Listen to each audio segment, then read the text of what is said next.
Hi hello നമസ്കാരം. എല്ലാവർക്കും പുതിയൊരു വീഡിയോയിലേക്ക് സ്വാഗതം. ഈ മോഡേൺ കാലഘട്ടത്തിൽ ജീവിക്കുന്ന ഒരു വ്യക്തിയെ സംബന്ധിച്ചിടത്തോളം ആൾ ഏറ്റവും കൂടുതൽ അറിഞ്ഞിരിക്കേണ്ട, ആൾക്ക് ഏറ്റവും കൂടുതൽ ആവശ്യമായിട്ടിരിക്കേണ്ട ഒരു സ്കില്ലാണ് കമ്മ്യൂണിക്കേഷൻ സ്കിൽ. നെക്സ്റ്റ് ടൈം നിങ്ങൾ ഇനി ഒരാളോട് സംസാരിക്കുമ്പോൾ ഞാൻ ഈ പറയാൻ പോകുന്ന കാര്യങ്ങൾ ശ്രദ്ധിക്കുകയാണെങ്കിൽ നിങ്ങൾക്ക് അയാളുമായിട്ട് നല്ല രീതിയിലുള്ള ഒരു കോൺവെർസേഷൻ മുന്നോട്ട് കൊണ്ടുപോകാൻ സാധിക്കും. By through conversation, also through body language.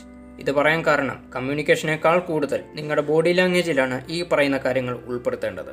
അപ്പോൾ ഈ ചാനൽ ആദ്യമായി കാണുന്ന ഒരു വ്യക്തിയാണ് നിങ്ങളെങ്കിൽ ഇപ്പോൾ തന്നെ ഈ ചാനൽ സബ്സ്ക്രൈബ് ചെയ്യുക, നോട്ടിഫിക്കേഷന് വേണ്ടി ബെൽ ബട്ടൺ കൂടെ എനേബിൾ ചെയ്യുക. ഈ വീഡിയോ ഇഷ്ടപ്പെട്ടാൽ ലൈക്ക് ചെയ്യുക, കഴിയുമെങ്കിൽ മറ്റുള്ളവരിലേക്ക് ഷെയർ കൂടെ ചെയ്യുക. നിങ്ങൾക്ക് എന്തെങ്കിലും തരത്തിലുള്ള അഭിപ്രായങ്ങളുണ്ടെങ്കിൽ തീർച്ചയായിട്ടും താഴെ കമൻറ്റ് ബോക്സിൽ അറിയിക്കുക. അപ്പോൾ വീഡിയോയിൽ പറയുന്ന ആദ്യത്തെ കാര്യമാണ് മിററിംഗ്. അതായത് നിങ്ങൾ ഒരാളോട് സംസാരിക്കുന്ന സമയത്ത് അയാളുടെ ബോഡി ലാംഗ്വേജ് ഭാഗികമായ രീതിയിൽ നിങ്ങൾ കോപ്പി ചെയ്യാൻ ശ്രമിക്കുക. അതായത് അയാൾ സംസാരിക്കുന്ന സമയത്ത് കൈ കെട്ടി നിൽക്കുകയാണെങ്കിൽ നിങ്ങളും അതുപോലെ നിൽക്കുക. അതുപോലെ അയാൾ നിങ്ങളോട് സോഫ്റ്റ് ആയിട്ടാണ് സംസാരിക്കുന്നതെങ്കിൽ അതേ സോഫ്റ്റ്നെസ്സോടെ തന്നെ അയാളോട് തിരിച്ച് നിങ്ങൾ സംസാരിക്കുക. പ്രത്യേകം ശ്രദ്ധിക്കുക, ഒരിക്കലും അയാൾ ചെയ്യുന്ന അതേ കാര്യങ്ങൾ അത് മുഴുവനായിട്ടും കോപ്പി ചെയ്യാൻ ശ്രമിക്കരുത്. ഭാഗികമായ രീതിയിൽ മാത്രമായിരിക്കണം അയാളുടെ ബോഡി ലാംഗ്വേജ് നിങ്ങൾ കോപ്പി ചെയ്യേണ്ടത്. ആളുകൾക്ക് അവർ അതേ സിമിലാരിറ്റീസ് അതിപ്പോൾ ബോഡി ലാംഗ്വേജിലാണെങ്കിലും കാണിക്കുന്നത് അവർക്കൊരു പ്രത്യേക ഇഷ്ടമാണ്. ഇതിലൂടെ അവർക്ക് നിങ്ങളോട് കമ്മ്യൂണിക്കേഷൻ മുന്നോട്ട് കൊണ്ടുപോകാനുള്ള ഒരു ഇൻട്രസ്റ്റ് കൂടിക്കൊണ്ടിരിക്കും. ഈ കാര്യം ഓവറായി ചെയ്യുകയാണെങ്കിൽ ഇത് അവരെ കളിയാക്കുന്ന പോലത്തെ ഒരു ഫീലായിരിക്കും അവർക്ക് കൊടുക്കുക. അതുകൊണ്ട് ഇതൊരിക്കലും ഓവറാകാതിരിക്കാൻ ശ്രദ്ധിക്കുക. അടുത്തതാണ് പോസിങ്. പോസിങ്ങിനെ പറ്റി ഡീറ്റെയിൽ ആയിട്ടുള്ള ഒരു വീഡിയോ നമ്മുടെ ചാനലിൽ ചെയ്തിട്ടുണ്ട്. കാര്യം ഇത്രേ ഉള്ളൂ, നിങ്ങൾ ഒരാളോട് സംസാരിക്കുമ്പോൾ പരമാവധി നിർത്തി സംസാരിക്കാൻ ശ്രദ്ധിക്കുക. അതായത് ഒരു സെൻറ്റൻസ് പറഞ്ഞതിന് ശേഷം പരമാവധി 2-3 സെക്കൻഡെങ്കിലും നിങ്ങൾ സൈലൻസ് കീപ്പ് ചെയ്തതിന് ശേഷം അടുത്ത കാര്യം പറഞ്ഞു തുടങ്ങുക. ഇത് നിങ്ങളുടെ കോൺവെർസേഷൻ കുറെ കൂടി ഡീപ്പാക്കാനും അതിലൂടെ ആളുകൾ നിങ്ങളുടെ കോൺവെർസേഷനിൽ കൂടുതലായിട്ട് ശ്രദ്ധ കൊടുക്കാനും സഹായിക്കും.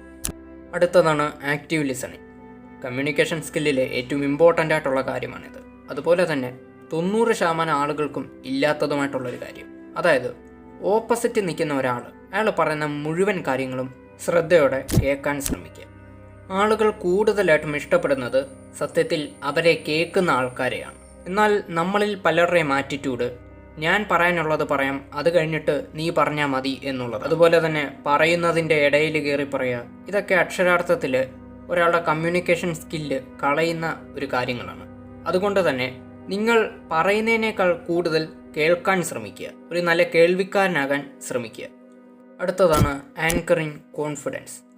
ഒരാളോട് സംസാരിക്കുന്ന സമയത്ത് അത്യാവശ്യം കോൺഫിഡൻ്റ് ആയിട്ട് നിന്ന് തന്നെ സംസാരിക്കാൻ ശ്രമിക്കുക. പുതിയതായിട്ട് ഒരാളോട് സംസാരിക്കുന്ന സമയത്ത് പല ആൾക്കാർക്കും ഒരു ചെറിയ രീതിയിൽ പരിഭ്രമം തോന്നും. ഒരാളോട് സംസാരിക്കുമ്പോൾ മാക്സിമം കണ്ണി നോക്കി സംസാരിക്കാൻ ശ്രമിക്കുക. ഐ കോണ്ടാക്റ്റ് മെയിൻറ്റെയിൻ ചെയ്യുന്നത് കോൺഫിഡൻസിൻ്റെ ഒരടയാളമാണ്. ഇനി നിങ്ങൾക്ക് ഉള്ളിൽ പരിഭ്രമമുണ്ടെങ്കിലും നിങ്ങൾ ഐ കോണ്ടാക്റ്റ് കൊടുത്ത് സംസാരിക്കുമ്പോൾ നിങ്ങളൊരു കോൺഫിഡൻ്റ് ആയിട്ടുള്ള വ്യക്തിയാണെന്ന് അയാൾക്ക് തോന്നുക തന്നെ ചെയ്യും. അപ്പോൾ ഈ പറഞ്ഞ കാര്യങ്ങൾ നിങ്ങൾ ശ്രദ്ധിക്കുകയാണെങ്കിൽ നിങ്ങളുടെ കമ്മ്യൂണിക്കേഷൻ സ്കിൽ കുറച്ചും കൂടി ബെറ്റർ ആക്കി എടുക്കാൻ നിങ്ങൾക്ക് സാധിക്കും. അപ്പോൾ വീഡിയോയുടെ ജസ്റ്റ് വൈൻഡപ്പ് ചെയ്യുകയാണ്. മറ്റൊരു ടോപ്പിക്കായിട്ട് നമുക്ക് വീണ്ടും കാണാം. അതുവരെ ഗുഡ് ബൈ.